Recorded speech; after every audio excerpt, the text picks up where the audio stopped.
पुंद्रा आणि तांबुळवाडी फाटा येथील शासकीय विश्रामगृहे जीर्णावस्थेत रखवालदार नसल्याने अतिक्रमण, अस्वच्छता आणि गैरप्रकारांना ऊत, निधीअभावी दुरुस्ती रखडली, ऐतिहासिक वारसा धोक्यात। चंदगड तालुक्यातील ब्रिटिशकालीन शासकीय विश्रामगृहांची सध्याची अवस्था प्रशासनाच्या उदासीनतेचं जिवंत उदाहरण ठरतीये। तालुक्यात चंदगड तहसील कार्यालयावर चंदगड फाटा, पुंद्रा आणि तांबुळवाडी फाटा इथे एकूण 4 शासकीय विश्रामगृह आहेत। मात्र यापैकी पुंद्रा आणि तांबुळवाडी फाटा येथील इमारती पूर्णतः मोडकळीस आल्या असून त्यांची दयनीय अवस्था झाली आहे। चारही बाजूनी वाढलेल्या झाडे झुडपं आणि वेलींनी या इमारती वेढल्या असून अनेक खोल्यांची छप्र कोसळलेली आहेत। भिंतींना तडे गेले असून संपूर्ण परिसर अस्वच्छ बनला आहे।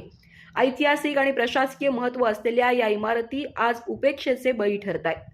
पूर्वी सार्वजनिक बांधकाम विभागाकडून रखवालदार नेमले जात असल्यानं इमारतींची निगा राखली जात होती। मात्र सध्या रखवालदार नसल्यानं अतिक्रमण आणि गैरवापर वाढला आहे। तांबुळवाडी फाटा इथं स्थानिकांनी अतिक्रमण करून गवताच्या गंजी उभ्या केल्या आहेत।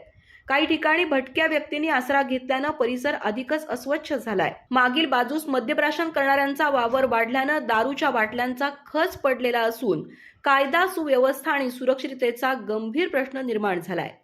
चंदगड सार्वजनिक बांधकाम विभागानं देखभाल आणि दुरुस्तीसाठी जिल्हा पातळीवर निधीची मागणी केली असल्याचं सांगितलं जातं।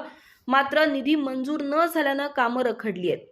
परिणामी कोट्यावधी रुपयांची शासकीय मालमत्ता अक्षरशः नष्ट होण्याच्या मार्गावर आहे। निसर्गरम्य परिसरात वसलेल्या या ब्रिटिशकालीन इमारतींचा पर्यटन, प्रशासकीय निवास किंवा शासकीय प्रशिक्षण केंद्र म्हणून विकास करता येऊ शकतो।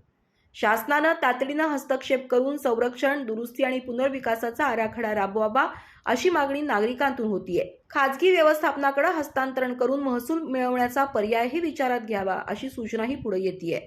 प्रशासनानं वेळीच ठोस पावलं उचलली नाही तर चंदगडमधील हा मौल्यवान ब्रिटिशकालीन वारसा इतिहास जमा होण्याची भीती व्यक्त केली जाते। अधिक माहिती आणि ताज्या घडामोडींसाठी आजच आमचे चॅनल सबस्क्राइब करा।